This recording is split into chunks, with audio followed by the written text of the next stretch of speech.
আমি এখন এখানে পয়লা বৈশাখী সবজি রান্না করব। কিভাবে রান্না করি আপনারা দেখতে থাকুন। এখানে আমি তেলে কড়াইতে পেঁয়াজ দিচ্ছি, পেঁয়াজগুলো একটু লাল হয়ে আসছে। এখন আমি এখানে আদা রসুন হালকা সর্ষ দিয়ে এগুলোর ব্লেন্ড করে নিলাম।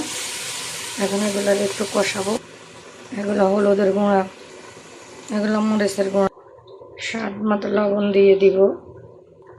তারপরে এগুলোর আমি একটু কষাবো।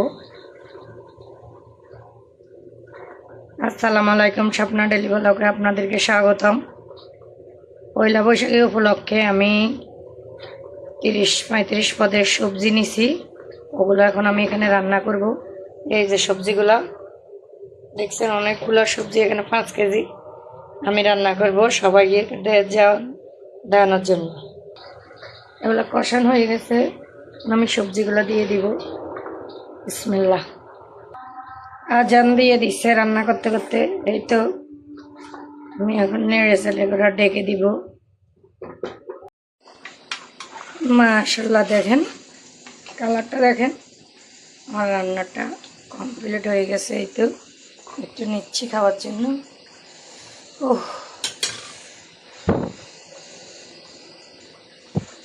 ওহ, অসাধারণ।